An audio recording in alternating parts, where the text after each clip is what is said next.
Bom dia, boa tarde, boa noite, casais. Paz a todos vocês. Que bom estar aqui em mais um vídeo, né? E esse vídeo de hoje é sobre uma pergunta que chegou até nós e eu vou ler essa pergunta para vocês. Aí eu já falo o tema do vídeo.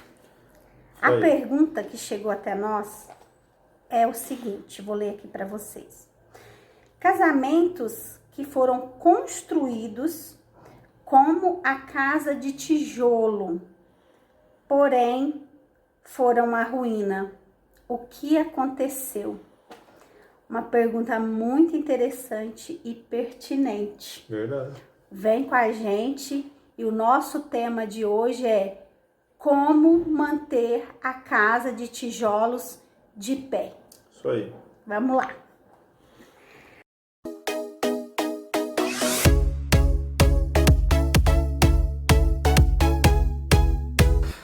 Bom, para responder essa pergunta, eu vou voltar na mesma fábula que a gente contou no nosso vídeo anterior, que foi de onde saiu essa pergunta. Uma pergunta interessante e pertinente. Se você for ver a fábula toda, você vai perceber que o lobo mau ele não entrou na casa do porquinho com sopro. Porém, ele observou a casa, fez um olhar giro 360 e viu o quê? A chaminé. E ele olhou para aquela chaminé e ele viu ali uma oportunidade de entrar dentro daquela casa de tijolo. Assim é o nosso inimigo real. A Bíblia diz que o nosso inimigo, ele anda ao nosso derredor, bramando como um leão, buscando a quem possa tragar. Então, ele anda ao derredor do nosso casamento, buscando aonde ele pode entrar e destruir. Porque a missão do lobo mau é roubar, matar e destruir. E quando o lobo mau vê aquela chaminé, ele encontra uma oportunidade. E aí, se vocês derem uma olhada nessa fábula, eu tenho certeza que quem escreveu essa fábula leu a Bíblia. Absoluta. Ele entra pela chaminé, porém o porquinho faz lá um requentado lá na chaminé e ele volta, né, de como subiu, de como desceu. Então, o que significa isso na nossa vida? Que temos que vigiar. Então, é interessante, né, a gente fazer essa analogia com a chaminé. Né? A chaminé foi uma brecha, né, que o lobo mau encontrou para poder entrar dentro da casa do porquinho de tijolo, né, aquela que ele tinha construído de tijolo. Mas o que a gente pode entender como brecha, né? O nosso casamento tá fortificado, tá construído na rocha, porque foi uma das orientações que a gente falou, né? Para a gente poder construir junto com Jesus o nosso casamento. Mas se a gente tiver alguma brecha, Satanás, que é o nosso adversário, que aqui está exemplificado como o lobo mau, ele vai entrar e vai, o que a Dani falou, né? Vai matar, vai roubar, vai destruir o nosso casamento, vai roubar a nossa comunhão com Deus, vai matar o amor que temos um pelo outro. Essa é a função dele. Mas o que são brechas, né? São fissuras, aberturas, fendas que a gente eventualmente tem. Se a gente for pensar no Antigo Testamento, as cidades elas eram fortificadas e você via se uma cidade era boa, protegida ou não pelos seus muros, né? Pelo muro que tinha ao seu derredor. A gente vê Jericó, por exemplo. Jericó era uma cidade muito poderosa, muito forte. A Bíblia fala disso, por causa do muro. Eu não sei se vocês sabem, mas o muro, lá em cima do muro, dava para manobrar um carro. Né? Então, de tão comprido que era o muro. São muros normais, igual os nossos. Não é igual a divisa do vizinho, né? Um tijolinho. São muros. Uma fortaleza, né? Eram fortalezas. Os trabalhadores, quando tinham que fazer algum reparo, entravam dentro do muro para fazer esse reparo. Então, a gente vê se um casamento está certo e está bem estruturado pelo seu alicerce, pela proteção que ele tem. Mas se tem alguma brecha, alguma abertura, alguma fissura, Satanás É oportunidade, né? ele é oportunista, então ele vai usar essa abertura. E o que pode ser essas brechas, né? Pode ser aquelas palavras malditas, né, ao longo do relacionamento, pode ser pornografia, né? Porque pornografia, nesse mundo pós-moderno, ela é acessível a qualquer um e a qualquer hora. Pode ser vícios, pode ser atitudes agressivas, pode ser mentira, tudo aquilo que vai contra a palavra de Deus. A nossa régua de conduta é a Bíblia. Então, se a gente faz algo no nosso casamento contrário àquilo, nós abrimos uma oportunidade para Satanás, para o lobo mau agir, né? Nós damos legalidade, ele é legalista. Ele só funciona, ele só pode entrar se você dá essa oportunidade, se você for lá e abrir a brecha no seu muro. Quem abre a brecha é você, sou eu, é a Dani. Diante de Deus, nós somos um indivíduo só, vamos exemplificar assim, somos uma coisa só. Deus não vê o Lucas e não vê a Daniela separados. Nós temos a nossa individualidade como ser humano, mas como casal nós somos um.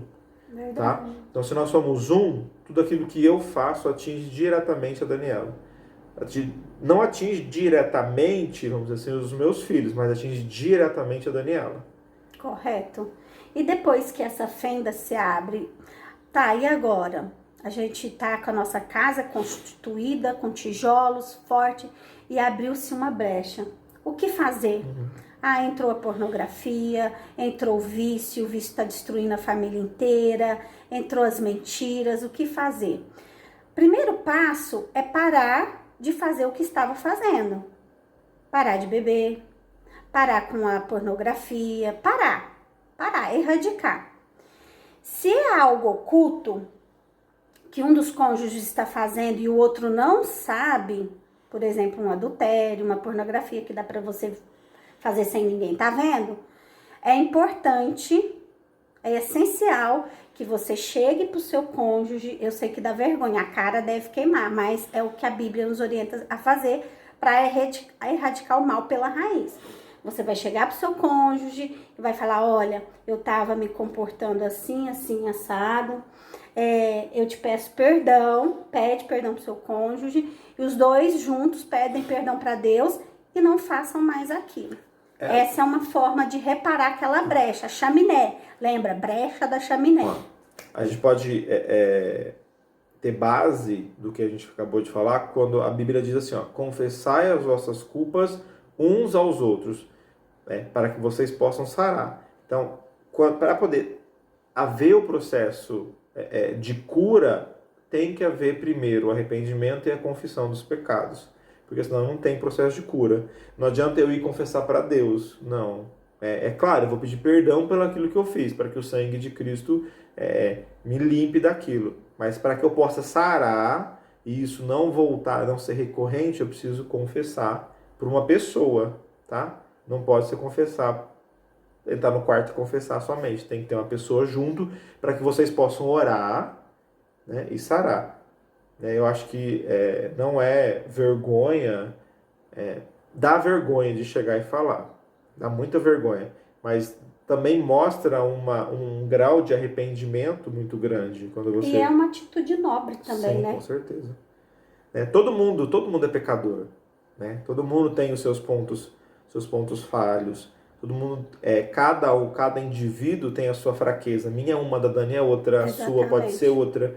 Então, não é julgar, né? Porque na mesma medida que a gente julgar o outro, a gente também vai ser julgado, a Bíblia diz, né? Se eu não tenho compaixão pela fraqueza do outro, por que Deus vai ter compaixão pelas minhas fraquezas?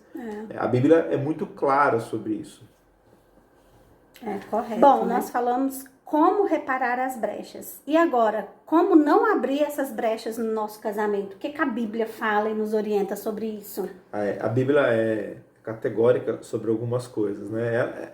Todas as respostas para as nossas perguntas estão lá, né? Verdade. Ela é o nosso, que eu já falei antes, mas é o nosso livro de fé e conduta, né? Nossa moral tá lá. Ela pede para que a gente vigie e ore, né? Ela não pede para que a gente ore primeiro e vigie depois. Ela pede que a gente vigie primeiro e ore. Então, vigiai e orai. O que é vigiar? Vigiar é ficar em estado de alerta, né? Em estado de atenção total, né? Porque assim, o nosso inimigo, ele não dorme.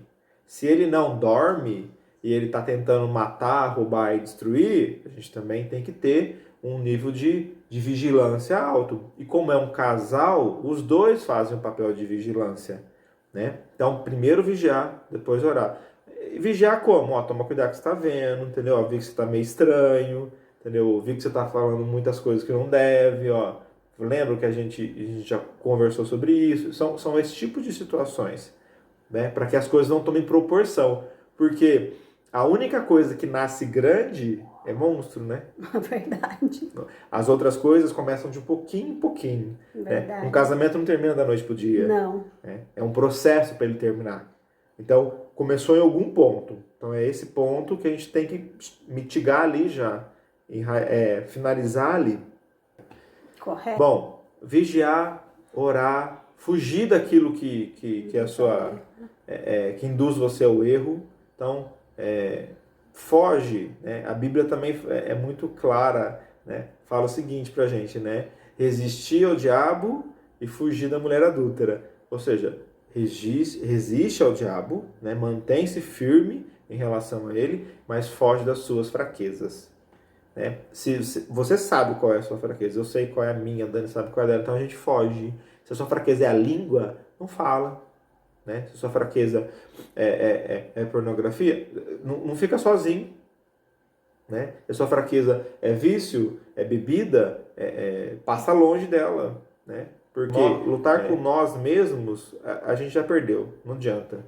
Né? Porque a Bíblia fala que a gente é inclinado para o mal, né? Eu acho que a gente já é deitado para o mal, né? Porque entre escolher fazer o que é o bem e o mal, a gente sempre tende para o mal. Verdade. A gente sempre vai querer ir para o mal porque a nossa carne, né?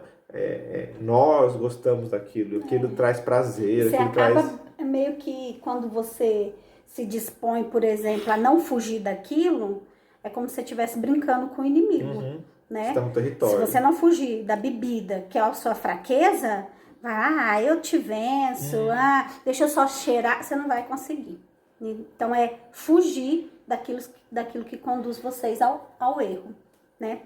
Isso aí. Bom, e para finalizar, eu queria contar para vocês sobre o profeta Neemias, um homem que era o copeiro do rei Artaxerxes, e ele ouviu falar que Jerusalém estava em miséria, estava passando fome, porque os muros foram derribados.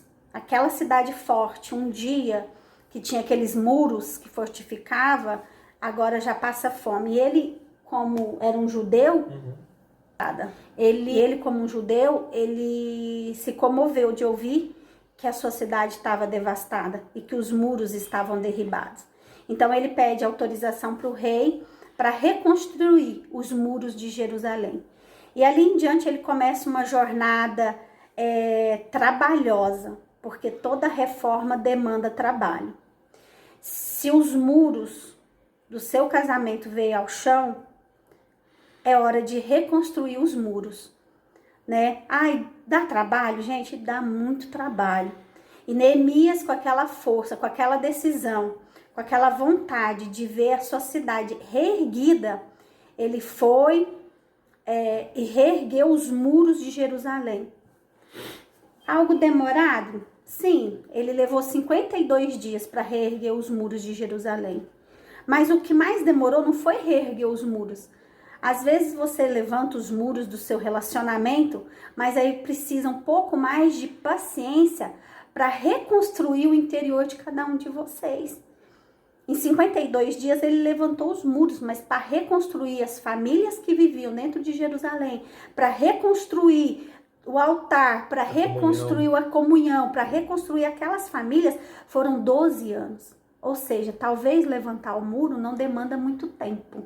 Demanda força, trabalho, mas restaurar a comunhão de vocês, família, demora um pouquinho mais. Então é preciso, é necessário dedicação, empenho, força, uma motivação. E peçam sempre aquele que está do lado, aquele que é o nosso paracleto, que é o Espírito Santo.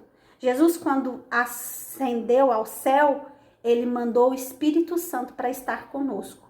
Então é ele que vai te dar força para restaurar o seu casamento, a sua vida, a vida espiritual de vocês, a comunhão da família de vocês. E no processo de reconstrução, acho que a Dani esqueceu de falar, Neemias, enquanto uma mão estava lá reconstruindo, verdade, importantíssimo. Né, o muro, nesses 52 dias, a outra mão estava com a espada, ou seja, ele estava vigilante. Né, ele estava lá pronto para, se viesse algum ataque, eles paravam de reconstruir e iam guerrear. Essa é a postura. Verdade. Isso mesmo. Todo tempo que você estiver construindo, não deixa de vigiar. Porque enquanto Neemias estava reconstruindo o muro, os inimigos vieram. Os inimigos ouviram, falaram, ele está reconstruindo o muro, vamos lá. Então, enquanto ele estava com uma mão construindo, a outra estava com a espada desembainhada. Ou seja, enquanto ele está ali construindo, ele já está pronto para defender aquilo que ele estava construindo. Defenda seu casamento, defenda seu relacionamento. Constrói, mas também vigie. Tá bom? É isso aí. Casamento vale a pena. É bom casar. É bom casar. É bom casar. Hoje eu casaria de novo com a Dani. Obrigado. Sem pestanejar. Ela é a minha metade. Isso aí, gente. Isso aí. Foi o vídeo de hoje. Espero que edifique o seu casamento. Se tiverem mais perguntas, pode nos procurar. E tamo aí para ajudar. É isso aí. Bom, se você não entendeu nada desse vídeo, porque ele é uma continuação, digamos assim, do vídeo anterior, vai lá no nosso canal, dá uma acessada, tem mais vídeo lá para vocês, tá bom? E muito obrigado pela participação de vocês aqui conosco, tá? Grande abraço. Beijo e até o próximo vídeo. Fiquem com Deus. Tchau.